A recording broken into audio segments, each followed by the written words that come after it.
Hi, Gaited with the Majestic Rider. So today I'm going to explain to you the concept of alternating your legs when you're trying to get the horse to gait.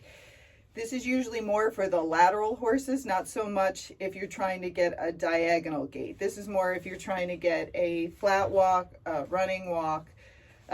With the step pace and rack, I usually use both legs. So what you're trying to do is walk your horse around, and just as you're walking, feel the horse's belly sway side to side. As they walk, oh my God, my hands look so big, right, with these gloves on. But as you walk, their belly is gonna go side to side like that.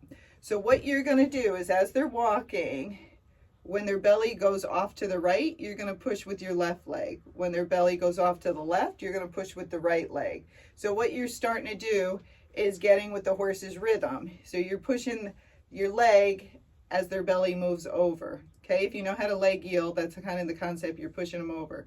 What's happening is as their belly is going back and forth, their hind leg is reaching forward to take a stride. So if you press with that leg as their belly is going over, again, the belly's going to the right, so I'm going to press just lightly with my left leg. What it helps to do is have your horse reach up further. So you're extending their walk. And as they go off, their belly goes to the left, you're going to press with your right leg. And that helps them to reach up farther and extend their walk. So what I do when I'm trying to gait these horses is see what works for that horse. So some of the horses, 2 legs works just fine. But if it's not, if the horse keeps jumping forward and skipping over its gaits, what you want to try to do is think in your head, I don't want to gait. I just want to walk faster, because you'll use your body a little bit differently as you start thinking differently. So it's not like you're going from a walk to a trot, you're just going for a faster walk for those lateral gaits. So again, if you just ask them to lengthen their stride, and a lot of horses all of a sudden they'll start flat walking and you're like, oh, magic. But it doesn't work on every horse. Every horse is a little different, but it seems to work with the ones that are a little bit more where I'm trying to get a lateral gait. So with some of the horses you've watched just in the previous videos, the horse might have been on the trotty side, but if it was a horse that we're trying to get lateral gaits, a lot of times I'll have them alternate their legs, and it's something different that the horse hasn't felt before, because a lot of people were asking them go too fast, so the horse thinks when you squeeze with both legs they're supposed to trot or they're supposed to pace. So we do something different, helps to lengthen their stride, and a lot of times that gets them walking faster. And this is a hard concept, but when you realize it, you're like, oh, it makes so much sense and it works much faster. Any of those horses that you have with their gait has the walk in the word, so flat walk, running walk, again, you're just trying to walk faster, and that's the whole concept. But people get confused, they think it's this crazy gait because that's what they've seen on YouTube. Most of those people are either racking, step pacing, or pacing. So as you do these gaits, your horse is just supposed to walk faster, and it should get smoother and smoother, not bouncier and bouncier. So again, you're just trying to lengthen their stride, and over time you lengthen it more and you lengthen it more, and before you know, once you get that flat walk established, you wait a month or two, and then you do the same thing, just press a little bit harder and press for a little bit more gait. And then you got to have the feel, so if they start getting too fast, you're going to half halt on the rein. So you're alternating your legs with your hands, and that's how you're keeping that horse in the speed.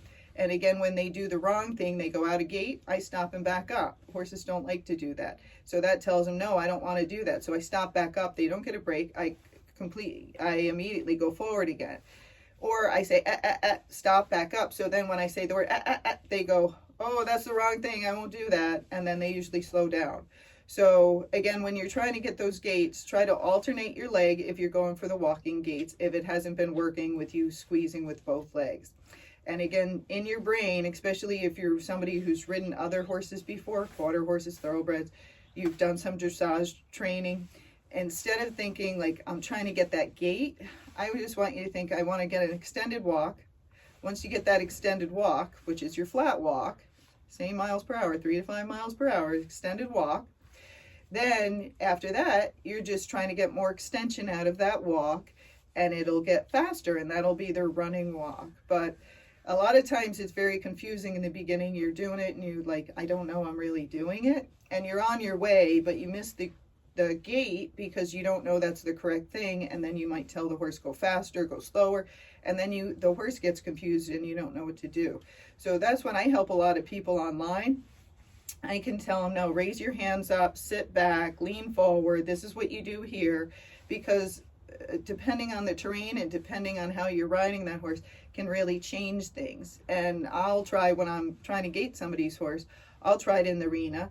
But if the horse hasn't been ridden in the arena, or they have no concepts, or maybe they don't steer that well, I say, well, if you're not going to take all these dressage lessons, you don't want to do all that, and you just want to gait, let me try it out on the road and see how it does on the road. And then sometimes I can use that terrain to help me as well. So when you're alternating your legs, or when I'm talking about extending the walk, what I'm meaning is not walk faster, but have your horse actually lengthen his stride and take bigger steps. Some of these horses have been pacing or step pacing. What they do is they elevate their back as you ask them to go faster, and they take these short little strides.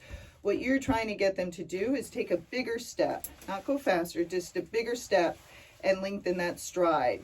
So as you're alternating your legs, again, as you push with the one leg and that horse goes to reach up, you're asking him to take a bigger step with his hind leg, and also to reach out with his front leg to get you that bigger stride. So in time, once you can get them to lengthen their stride, so you get an extended walk, then over time you'll be able to ask for more speed. But in the beginning, you have to make sure your horse is consistent, that they understand that when you alternate their legs, they're supposed to lengthen their stride. And stride is your horse's step. The length of their stride can either be shortened, like you collected, that means to shorten their stride, or you can extend it, which means to lengthen their stride. But as you're doing it, you're trying to keep that same rhythm. And so it's the same football. And then remember when I talked about tempo, that's the same, that's speed. So you're trying to keep the same speed as you're practicing this.